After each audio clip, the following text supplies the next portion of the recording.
Muy buenas noches, gracias por acompañarnos otra vez en Debate 22. Hoy vamos a hablar de un tema que ha generado mucha conversación digital en redes sociales, pero también en la vida cotidiana de todos.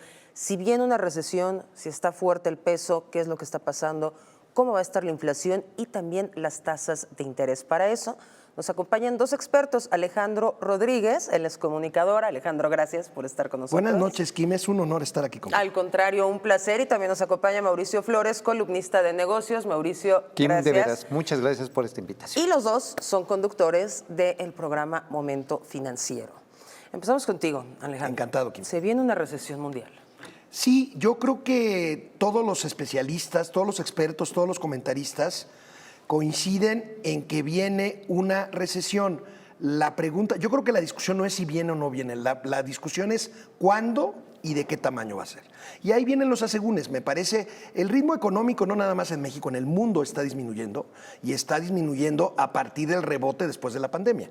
¿Por qué está disminuyendo? Bueno, pues las cosas se han complicado por pues el nuevo confinamiento en China, que ya está terminando, la guerra, por supuesto, en Ucrania, pero bueno, el tema del crecimiento económico es un tema generalizado, viene hacia abajo, insisto. La pregunta es de matices. Hay gente que incluso se atreve a decir que no será una recesión. Una recesión técnicamente es 2 trimestres seguidos sin crecimiento económico. Hay quienes dicen que habrá uno solo, lo cual implicaría no recesión, sino pues una reducción en el ritmo de crecimiento económico. A mí me parece, yo soy de los que creo que sí va a haber un tema de recesión, y no nada más es un problema en México, es un problema en el mundo. El cierre del año pasado en México, si bien registramos un crecimiento del 3% en términos anuales, sí se ve claramente cómo en los últimos 2 trimestres de 2022 la economía mexicana dejó de crecer al ritmo que venía creciendo, y por lo tanto pues se prevé que este ritmo continúe en los primeros meses del año, y veremos hasta dónde topamos, hacia el 0 o un poquito arriba en el primer trimestre, y luego veremos qué pasa en el segundo. Mauricio, ¿tú qué tan profundo, qué tan largo, cuándo? Yo lo que creo es que, a diferencia de mi amigo Alejandro, pues a lo mejor Estados Unidos ya hasta terminó su recesión. Hay que recordar que tomaron decisiones muy fuertes de política monetaria. Los aumentos de las tasas de interés de referencia generaron un shock de demanda. Los americanos dejaron de comprar muchos productos en noviembre, en diciembre, y, por ejemplo, todavía hay muchos inventarios que no se han distribuido debidamente.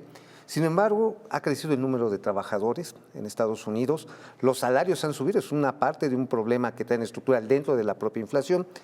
Pero, por ejemplo, Europa, que todo el mundo estábamos aterrados hace un año por el inicio de la guerra, de repente, pues no le está yendo tan mal con el problema del suministro del gas, del carbón. No quiero ser optimista así de echar las campanas al vuelo, pero tengo la impresión que se está aminorando la tensión de una recesión global. Ahora, y coincido con Alejandro, el crecimiento en México se está aligerando su ritmo, pero yo lo que me preocupa es que este crecimiento tiene patitas de hule. Son patitas muy endebles, porque estamos dependiendo básicamente de los mercados de exportación para generar una riqueza que creo que el mercado interno podría generar. ¿Qué está pasando? Por ejemplo, 2023 se estrenó con este anuncio lamentable de tantos recortes en las empresas tecnológicas, Google, Spotify, y hasta se unieron algunos como Telemundo. ¿Es miedo? ¿Están previniendo o qué es lo que pasa? Mira, los clásicos dicen lo primero que tiene que hacer una empresa ante un entorno de menor crecimiento económico y por lo tanto menor consumo es cortar los gastos. Y la primera receta de cortar los gastos es cortar empleados. Hoy nosotros tenemos o nos enfrentamos a que el paquete, digamos, de gigantes tecnológicos, Amazon, Apple, todos estos grandes empresas o firmas de tecnología han despedido casi 100,000 empleados. Ahora, estamos hablando de 100,000 empleados a partir de la pandemia. Hubo un rebote, pero ahorita vienen otra vez para abajo. Y precisamente yo comentaba en días pasados, en Momento Financiero, de que hay una oportunidad para que por lo menos en México pueda haber un tema que revierta esta tendencia, que es el famoso nearshoring. Con el tema de nearshoring, las empresas que vengan a reubicarse en México podrán absorber esa mano de obra que está ahorita volando ahí. O sea, podrá ser un desempleo que dure unos cuantos meses. Más barato. Sin duda. Bueno, sin duda. duda. Esa es la receta. Sí. Esa es o la sea, receta, la recontratación de las personas, nada más para ponerlo en datos, por ejemplo. El número de mexicanos la de la población económicamente activa, que gana entre 1 y 2 salarios mínimos, que es muy poco, no alcanza para cubrir muchas veces las necesidades básicas de una familia, creció 47% en los últimos 4 años. Sin embargo, el número de población económicamente activa que gana de 2 salarios mínimos en adelante, o sea, los mejor pagados, disminuyó en 50%. O sea, si hay más trabajadores, Pero se está abaratando. muy barato. Esa es la conclusión. Peor pagados. ¿Con Esa es la prestaciones? Muchos, el sector informal, lamentablemente, pues la única prestación que tienen pues es tener para comer ese día, porque no hay ni protección social, no hay protección por accidentes, menos para vejez y menos crédito hipotecario. Ese es el gran problema del mercado mexicano, la informalidad, que no es de ahora. Tenemos, ¿qué te parece, Alejandro? ¿Qué? 30 años así. Por lo menos, o sea, yo creo que incluso más. Aquí yo creo que sí hay que resaltarlo. O sea, este no es un problema reciente, es un problema de estructura de la economía mexicana. La economía mexicana, pues a lo Siempre. mejor esto suena muy fuerte, pero más de la mitad, de hecho, casi el 60% de la economía mexicana es informal. O sea, cuando tú hablas de empleo o desempleo, estás hablando con que 6 de cada 10 de esos empleados o desempleados están o estuvieron o aspiran a estar en el sector informal. Y eso, tú lo dices muy bien, implica no tener seguro social, no tener vacaciones pagadas, no tener seguros de gastos médicos, por ejemplo. Vivir al día. Vivir No al tener día. nada. Básicamente, sí. Es Decía una Mauricio, realidad. no poder acceder a un crédito para una vivienda digna. Claro, porque no tienes historial crediticio, porque no tienes quien te respalde, porque no estás necesariamente bancarizado también. Y que también impacta en la recaudación de impuestos. Sin Claro, duda, sin porque duda no, alguna. todo lo que recibes es en efectivo, básicamente, y pues no lo reportas, porque también hay una cuestión, yo diría, cultural, en el caso de los mexicanos, que le buscamos dar la vuelta al fisco, un día sí y el otro también. Sí, es muy, muy, muy clásico eso, que nos metamos a un esquema en el que tienes tu dinero y que también sirve para prácticas abusivas, hay que decirlo, de personas de negocios que te dicen, te pago 5 pesos por fuera y te pago los otros 25, 30 por aquí en la nómina, para eso aminorar los gastos, carga fiscal. la carga fiscal y la carga social. Sí, El pero pago al aceptar eso te pensionas con menos Ah, y tienes claro. acceso a claro. créditos de este tamaño. Vamos a hacer una pausa, no le cambie, le dejamos como siempre en nuestras redes sociales. Cualquier duda, por ahí nos comunicamos.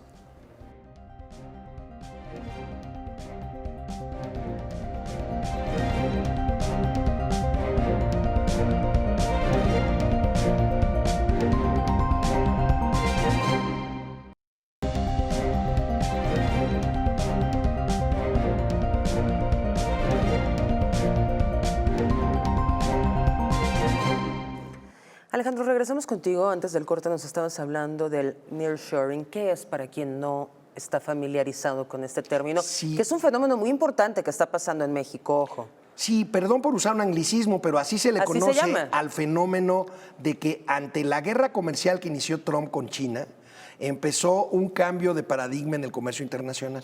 Entonces, el comercio que hacían empresas radicadas en China por diversas razones durante años para vender productos manufacturados a Estados Unidos cambió. Entonces, ese cambio de paradigma hace que las empresas busquen dónde reubicarse y ante la nueva realidad buscan ubicarse cerca del mercado que tienen a su disposición, en este caso Estados Unidos. Y entonces ahí es donde México tiene y va a tener una gran oportunidad. ¿Por qué? Porque puede recibir a esas empresas, ya sea en la zona fronteriza o incluso más adentrados al país, porque dependiendo de las vías de comunicación que tengan, pues pueden producir aquí en condiciones muy competitivas y poder transportar sus productos hacia los Estados Unidos. Ese es el nearshoring y ese es, creo yo, la gran oportunidad. Ahora, para ello, pues hay que dar estructura, hay que dar infraestructura, hay que dar electricidad, hay que dar agua y hay que dar condiciones competitivas. Por Pues, supuesto, seguridad jurídica. Claro. eso es lo fundamental, Estado de Derecho, electricidad, agua. Pero para no usar el anglicismo, se le puede decir ubicación de inversiones, ya sea ampliaciones de plantas que ya existen o llegada de nuevas plantas. Es como lo podemos entender. Y va a pasar, porque va a pasar. Por el privilegio geográfico de ser Claro. frontera con Estados Ahora Unidos. sí que, pues bendito Dios que estamos pegados con los vecinos también. Digo, hemos tenido conflictos históricos, pero hoy por hoy se trata de una de las economías más integradas del mundo. afortunadamente. Y creo que tenemos la mesa puesta, Kim, y debemos de apostarle a eso, porque no nada más es la cercanía geográfica, es un punto importante, pero los países están compitiendo para, con base en condiciones buenas para las empresas, atraerlas. Vietnam está trayendo muchas empresas, Vietnam está lejísimos, y Vietnam está atrayendo muchas empresas. Es como lo que estaba haciendo la India con todos los call centers. Con todos los call centers y Argentina y también. todos los clústeres informáticos, sí, y Argentina también. De hecho, de cada 10 inversiones que salen, cada $10 de China, y que se van a otro lugar que sea más fácil para comerciar con Estados Unidos, $8 se quedan en Vietnam. Llegan 2 a América y uno se queda en el sur de los Estados Unidos. La mitad del dólar que queda se va a Centroamérica y la otra mitad está llegando, o sea, 50 centavos, a México. Es muy poco. Muy poco. Ante la masa de recursos que se están moviendo, nos estamos viendo muy lentos, mucho, muy lentos. Es la gran oportunidad. Sería el gran momento de diseñar políticas muy claras para Estado de Derecho, seguridad en el transporte. Incentivos fiscales. Por supuesto. Y electricidad disponible, suficiente, consistente, sin cortes y barata. Y programas, y esto digo, lo vamos a ver en unas semanas, con la sequía que se nos viene encima. El suministro de agua es fundamental en cualquier industria, pero en las de tecnología de la información de las que preguntabas hace rato, es básica para elaborar chips. Sin agua no hay proceso que aguante las temperaturas a las que son sometidos los plásticos. Fíjate, no parece que tenga que ver, ¿no? Pero para fabricar chips, increíble. semiconductores. Bueno, de repente necesitas te agua. enteras que para fabricar un pantalón necesitas 50 litros de agua. Sí, claro. Es claro. increíble, ¿no? Sí, es una cuestión en el que definitivamente hay que alinear todas las políticas públicas posibles y regionales para que funcione. Pues vamos a ver si estamos a la altura del reto y sobre todo porque es una oportunidad histórica para generar Totalmente. el empleo que tanta falta hace en el Totalmente. país. Y además no hace falta gran cosa, o sea, las empresas dispuestas a invertir en electricidad, ahí están. No es necesario levantar así una inversión para infraestructura histórica, por supuesto siempre la necesitas, pero la verdad es que como estamos, yo te diría que la oportunidad es que casi las empresas pueden llegar por sí solas si les ofrecemos lo único que están pidiendo, que ya lo dijimos antes. Así es. Y yo añadiría, por ejemplo, también es una gran oportunidad para hacer frente a esta marea de migración que hay. Sí.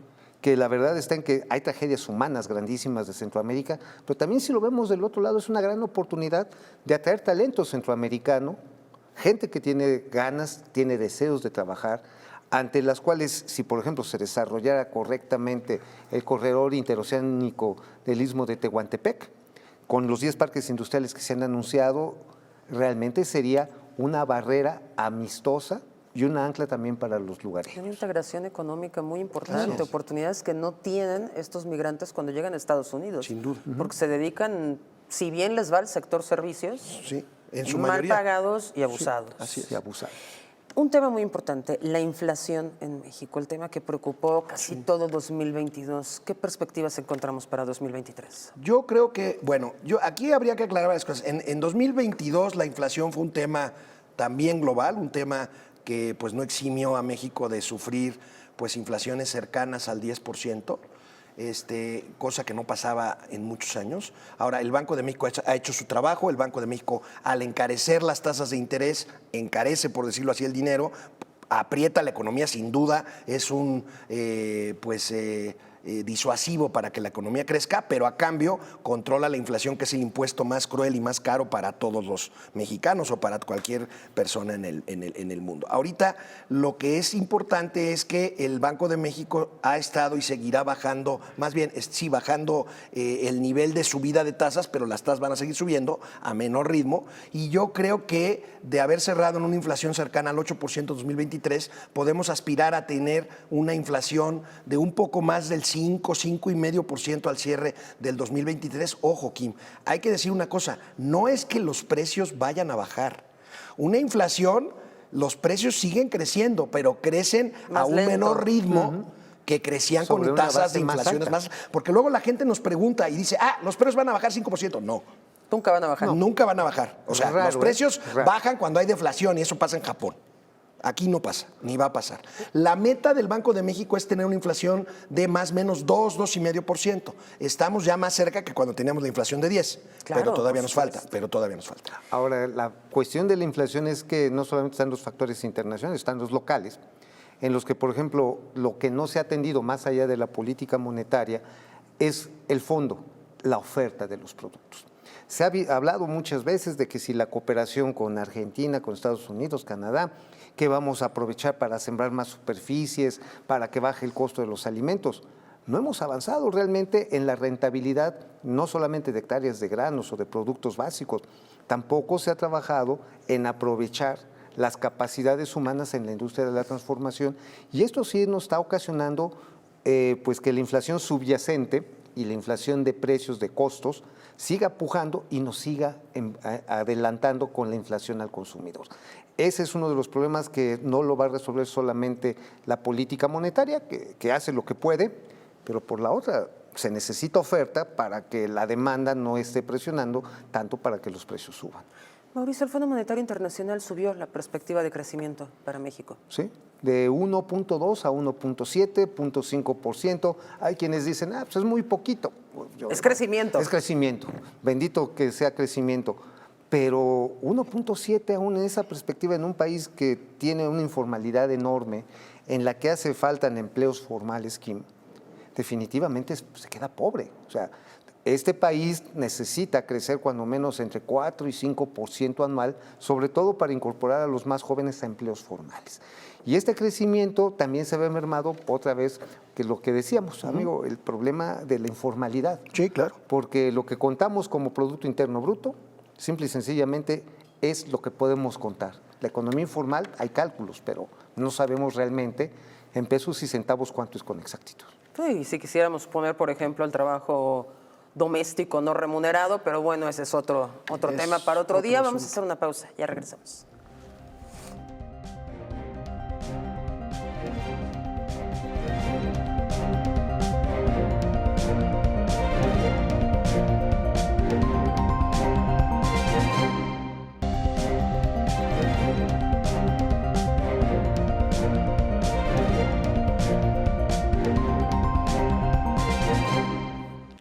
Empezamos contigo, Mauricio. Este peso fuerte, ¿qué ha pasado? El peso se ha puesto muy fuerte y ha subido su valor. O más bien se ha puesto en relación a los flujos de dólares que tenemos, afortunadamente, que están nutriendo la economía mexicana, pero que no necesariamente es la mejor manera de sostenerlo.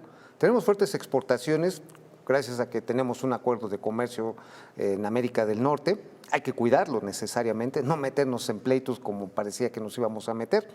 Tenemos las remesas. Y digo tenemos, y además lo digo con sentimiento de molestia y de enojo, porque cada dólar que manda un migrante es un dólar que va teñido de dolor, sufrimiento, familias separadas, historias rotas, de abusos. Es bien difícil trabajar en los Estados Unidos y todavía que te sobre algo para mandar a tu casa, pero ahí está. Tenemos la inversión de portafolio por las altas tasas de interés que está entrando, pero también el nearshoring, que le decimos, esta reubicación de inversiones.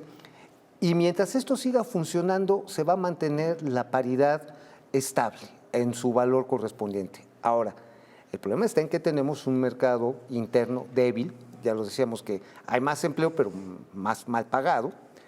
Y por otro lado, tienes que aquellos que les mandan las remesas, que antes lo cambiaban cada dólar a 22 pesos, o lo cambian a 19 pesos, les alcanza para menos. Y si lo vemos... Eso es menos gasto, menos dinero circulando. Menos pesos. Ajá, menos pesos. Y para el gobierno, cuando llegue el remanente, lo que le sobra a Banco de México para repartir al gobierno federal, pues va a encontrar que no hay remanentes. ¿Por qué? Porque el tipo de cambio se fortaleció el peso frente al dólar. Entonces, tiene también, no es nada más así tan bonito, porque nos quita, por un lado, dinero, dinero a los que reciben remesas, pero también le quita competitividad, precio a exportaciones que hace México, tan barato. O sea, son vasos comunicantes cuyo equilibrio no siempre es fácil de lograr. Alejandro, cuéntanos un poco acerca de las alzas en la tasa de interés. Por ejemplo, un crédito hipotecario este año es más caro que el año pasado. ¿Qué se recomienda? Bueno, mira, los créditos hipotecarios han crecido a menor tasa de lo que se había previsto, pero esto tiene que ver también con el mercado, con la demanda de vivienda que se ha contraído también. Lo que tiene el crédito hipotecario es que como tiene detrás de sí como garantía la propia casa, el propio inmueble, las propias oficinas, pues es un crédito más barato. O sea, estamos hablando de que todavía podemos encontrar en el mercado, sobre todo en el mercado cambiario, tasas de 10% flat, quizá incluso un poco menores, y estamos hablando de una comparación contra tasas, por ejemplo, el crédito más caro, que es el crédito de tarjeta de crédito, que puede ir de 30 hasta 50 o más por ciento, dependiendo de que es una barbaridad, ¿no? Pero, ¿por qué? Porque son créditos quirografarios, créditos casi a la palabra, ¿no? Perdidos. Entonces, pues claro, entonces, yo creo que cualquier decisión que se tome debe de ser con base, por supuesto, en tasa y en plazo, pero sobre todo por cómo está el mercado de demanda, porque también ahí tiene que ver los precios de las viviendas. Insisto, ahorita hay como que un reacomodo en el tema de oferta y demanda. Vemos un poco de menos demanda, pero sin embargo, paradójicamente vemos que los precios en barrios de la Ciudad de México, como la Condesa, como la Roma, la del Valle, donde está pasando esta gentrificación. Exacta, donde está pasando la gentrificación. Pues no hablemos ya de Polanco, que o de se han Nuevo ido, Polanco, pegado a Polanco, amigo de Polanco, todas las colonias alrededor. Sí, la Náhuac, todo esto, la Constitución, Pensil. la Pensil, en fin, por esta de gentrificación que estás diciendo, y bien. Entonces, yo creo que aquí sí, la tasa todavía está interesante, pero hay que revisar cómo está el tema de las condiciones de demanda y de precio. Y no solo la tasa de interés, porque luego sale el seguro para no sé qué, la administración del crédito, un montón de cosititas que van acumulando. La letra chiquita. Exacto, casi nos vamos a ir, pero no quiero perder la oportunidad. Cuéntenos un poco acerca de la perspectiva económica de la mujer en México. Fíjate que podemos decir que es positiva, pero que hay falta un trecho enorme que avanzar.